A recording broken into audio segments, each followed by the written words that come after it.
There is a particular kind of stillness that comes over you when something is shifting. Not excitement, not anxiety, something quieter than both. You feel it before you can name it. You go about your day, and somewhere underneath all of it, something in you already knows. That is where this video starts.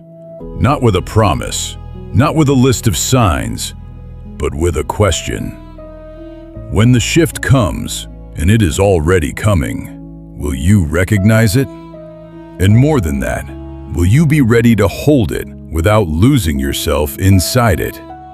Because the wealth that is moving toward you is not just money, it is alignment. It is a new season that will test not just your patience, but your identity. Who you are when you are no longer waiting.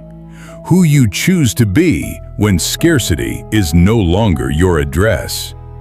So before we talk about what is coming, let us talk about what they got wrong about you. And more importantly, what was actually happening inside you while they were busy misreading everything. The first mirror. You were in a conversation once, maybe more than once, and you went quiet. Not because you had nothing to say, you had plenty to say. You could feel the words sitting right there, organized, clear, ready. But you held them. They called that weakness. They said you froze. Some of them actually laughed about it later. The fact that you went silent, the fact that you did not fire back. They took your quiet as surrender. What was actually happening was something they never learned to do. You were reading. Not the words, the pattern underneath the words. The way his voice went flat right before he changed the subject. The way she smiled before she said the thing she had rehearsed. The way the energy in the room shifted 2 beats before the lie entered it. Your silence was full. It was collecting information that argument would have buried. This matters when we talk about wealth, because people who are about to enter a new financial season often get tested exactly here, in the space between knowing something and acting on it too fast. The pitch that sounds almost right. The deal with one strange detail everyone is brushing past. The opportunity that is real, but attached to a person whose energy you cannot quite trust. Discernment built in quiet rooms, like the ones you have been sitting in for years, that is not a small thing. That is one of the most expensive skills on earth, and most people who grew up comfortable never had to build it. You built it, without knowing what it was worth. They saw you go silent and thought you were empty. But your silence was full of more than they knew how to read. The second mirror. Think about how you handled the tight months. The ones where you checked your account balance with a specific kind of dread. Where the math did not work. Where you made decisions in that quiet space between dignity and desperation. Those months. A lot of people crack there. Not in the dramatic way, but in the small ways that compound over time. They start borrowing from who they are to survive what is happening. They make promises they cannot keep. They take shortcuts that feel like strategy, but are actually self-abandonment wearing a plan. You did something different. Maybe you did not even notice it, but you held a line. You said no to things that would have cost you more than money to say yes to. You chose to eat the loss in some areas, rather than compromise something you could not name, but knew mattered. You moved slowly when everything in your body wanted to move fast, just to make the discomfort stop. You stayed honest in situations where lying would have bought you a little time. That is wealth psychology. Not the kind you read about in a book, the kind you build by living through something real and refusing to let it make you cheap. The people watching you then, They thought you were suffering. You were. But underneath the suffering, your relationship with money was being rewired. You were learning, at a cost, what you actually value, what you will not do for it, what you refuse to let it make you. When abundance comes to someone who has never had their values pressure tested in scarcity, they often do not know what they stand for until the money starts talking. You already know. You learned it the hard way, which is the only way it actually sticks. They watched you struggle through that season and shook their heads. They did not see that you were passing a test they have never taken. The third mirror. You pulled back from some people. Not dramatically. You did not make an announcement. You just got a little harder to reach. You started taking longer to respond. You stopped showing up to every gathering. You got selective in a way that felt strange to them, because it was not something you could explain without it sounding like you thought you were better than everyone else, which was not it at all. What it was this. You had started noticing what it cost to be in certain rooms. Not money, energy, clarity, the quiet that you needed to hear your own thoughts. The mornings after certain conversations where you felt like you had left something of yourself behind and could not quite find it again. There are people who drain you in ways they do not even intend. They are not villains. They are just people whose frequency does not match where you are going. And the longer you stayed close to them, out of loyalty or habit or guilt, the harder it got to hear the thing inside you that was trying to build something new. So you created distance. And they read it as rejection or arrogance or you changing, forgetting where you came from. What was really happening was you learning, slowly and without a manual, that access to you is not free. That your attention is a resource. That not every relationship deserves an open door just because it has always been open. This will matter when the wealth comes. Because when money shows up in your life, so do people. Some of them genuinely happy for you. Some of them repositioning. Some of them coming back around who you had not heard from in years. The discernment you built by quietly pulling back from rooms that cost you too much, that is what will protect you then. You will feel the difference between someone who is genuinely in your corner and someone who is there because the corner got more comfortable. They thought your distance was a problem. It was practice. The fourth mirror. You had opinions about money that people called irrational. The deal that everyone else called a no-brainer that you kept stalling on. The offer that looked clean on paper, but made something in your chest tighten. The investment that felt slightly off, even though the numbers worked. They told you to think logically. They told you to stop overthinking. They said you were letting fear make your decisions. What was actually going on was different from fear. Fear says no to everything. What you had was more specific. It said no to particular things for reasons that were not always fully formed yet, but were not random either. The partner with the charming pitch and the track record with a few gaps nobody wanted to look at too closely.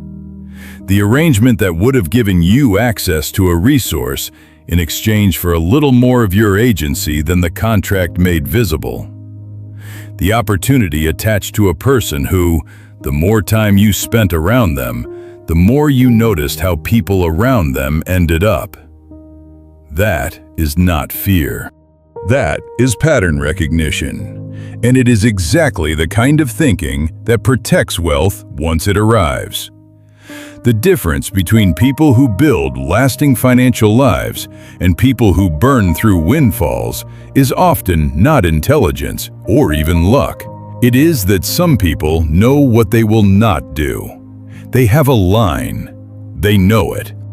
They honor it, even when honoring it is expensive in the short term. You have been building that line for years. Every time you said no to something that did not feel right, even when the logic was pushing you toward yes, you were reinforcing it. They called that a scarcity mindset. It was the opposite. It was the beginning of stewardship. The fifth mirror. There was a season you went quiet in a way that was bigger than just turning down a few invitations. You pulled almost all the way back. The social media went still. The phone went unanswered for stretches. You were around physically, but you were not really available to anyone for a while. They talked about it. Some of them said you were depressed. Some said you had lost your edge. A few of them, the ones who needed you available to feel okay about themselves, got a little irritated about it without saying so directly. What they were looking at was someone in the middle of something that does not have a name in most conversations. A stripping down, a clearing out. Not a breakdown, though some of the feelings were that heavy. A getting honest. About what you actually wanted. About what you had been building that was not really for you, but had slowly become your whole identity anyway. About the parts of your life you had shaped around other people's comfort and called them choices. That season was where the blueprint started. Not the vision board kind of blueprint, the real kind. The one that comes after you have been honest enough with yourself to grieve what you were holding on to that was never going to work. After you have sat with the silence long enough to stop filling it with noise and start hearing what was underneath. You started seeing, maybe for the first time, what you actually wanted to build. Not what looked successful to the people who mattered to you. Not what would earn you approval from the rooms you used to want to be in. What you, without the performance, without the audience, actually wanted your life to look like. That is where real wealth starts. Not in a market or an account or a deal. In that quiet, after the clearing, when you finally hear your own voice clearly enough to follow it. They thought you had disappeared. You were just beginning. The sixth mirror. You stopped begging. This is not a small thing. Maybe you do not remember exactly when it happened. It was gradual, but at some point, you stopped explaining yourself in ways that were really just dressed up pleading. You stopped overqualifying every ask. You stopped adjusting the price of what you offered based on how much the other person seemed to appreciate it. You stopped making yourself smaller to fit into arrangements that should have been built around something more mutual. And when you stopped, some people read it as pride. Some read it as you becoming difficult. Some said, quietly or directly, that you used to be easier to work with. What they meant was, you used to cost less. What was happening was the final recalibration. Because here is what abundance does to someone who never learned their own worth. It does not make them rich. It makes them generous in ways that bleed.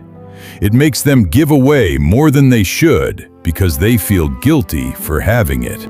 It makes them say yes to every ask because they remember what it felt like to need, and now they cannot bear for anyone else to feel that way. It attracts people who can sense the opening, the old pattern of shrinking to keep the peace, and the money moves through them like water through a hand that forgot it could hold.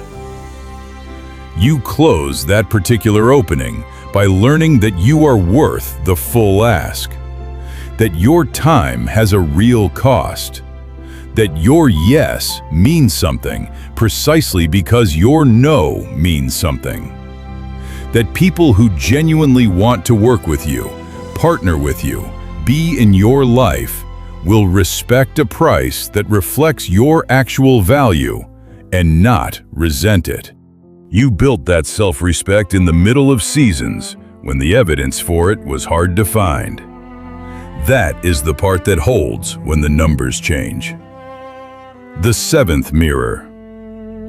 They thought you were moving slowly because you were unsure. Some of them said it directly. You need to just make a move. You are missing opportunities. You cannot be this careful forever. You are too much in your head. What they were watching was not hesitation. It was patience, which looks identical from the outside, but comes from a completely different place. Hesitation is fear that has not made a decision yet. Patience is a decision that has already been made. I will not move before I am ready, and I know what ready feels like. You knew what ready felt like because you had moved before you were ready. You had taken the shortcut because the longer road was too slow, and the pressure was loud, and everyone around you seemed to be further ahead. And you had learned, at a cost, what it feels like to arrive somewhere you were not prepared for. The relationship you stepped into too fast.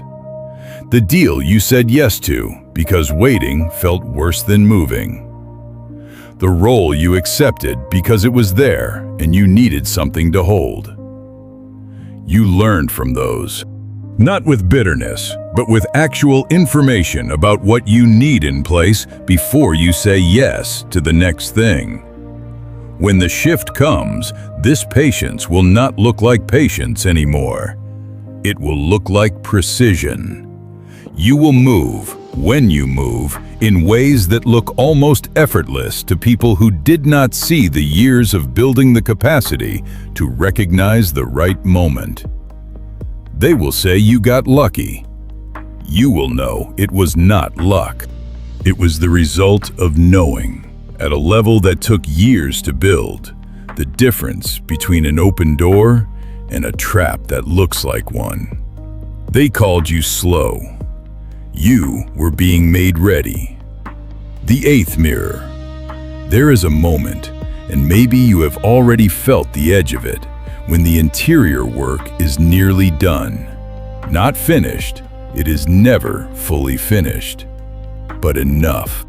Enough that the outside can start to match what has been built on the inside. Enough that the season you are in starts to feel like it is tilting, quietly but unmistakably, towards something new. They were watching you in the meantime.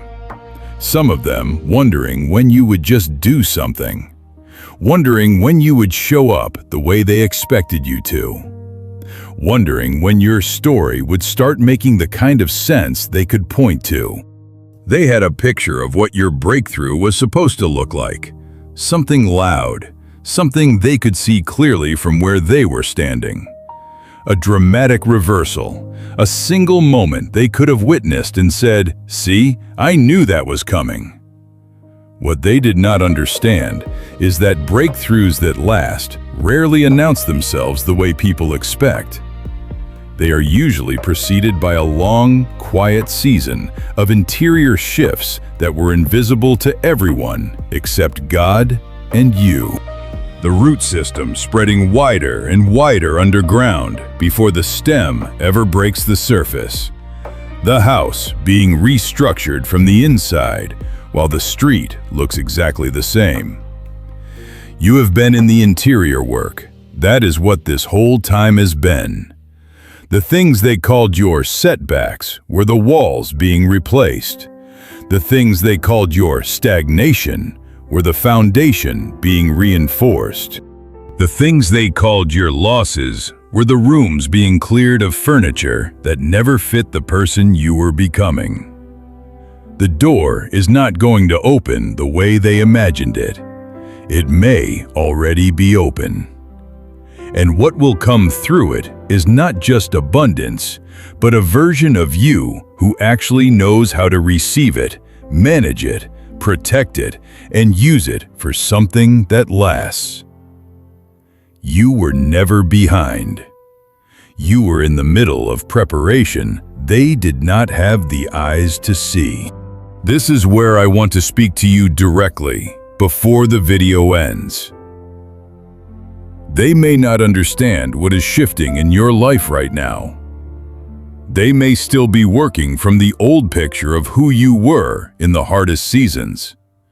They may not have the language for what God has been doing in you while the situation on the surface stayed quiet. You do not need them to understand. You do not need to explain the renovation to the people who only saw the outside of the house. You do not need to justify the pace. You do not need to shrink the vision back to a size that makes sense to people who were never inside the season you just came through. What you do need, and this is real, is to stay honest. Not with everyone else, with yourself. About the patterns that have kept you from receiving good things before. About the fear dressed as practicality. About the stories you have told yourself about who you are and what you deserve that were written by seasons that are now ending. Those stories belong to the old address. You are not there anymore. The wealth that is moving toward you is not coming to a stranger. It is coming to someone who is being prepared for exactly this. The discernment you built in silence. The self-respect you chose in rooms where choosing it cost you something. The patience that waited for the right door rather than forcing any door that was available. The clarity about what you value that you built by living through what you would not compromise on, even when compromising would have been easier. That is who is standing here now. Someone who can hold what is coming without losing what matters. Stay true to what you built in the quiet. It was not for nothing. It was for this. If this landed somewhere in you, drop one line in the comments. Something that felt true. A sentence that is yours. This channel is not just a content channel. It is a space where people who have been misread come to remember what was actually happening inside them all along. Subscribe if you want more of these videos that do not tell you what to do, but remind you of who you already are. Share this with someone who is in a season that looks quiet on the outside, but is full on the inside. They may need to hear that what looks like stillness from the outside can be the most active season of someone's entire life. May you stop measuring yourself against a timeline that was never yours. May you trust what was being built in you during the seasons that looked like nothing. And may you receive what is coming without apologizing for it, without giving it away before you have had a chance to use it, and without forgetting the version of yourself who held on long enough to get here. God bless you.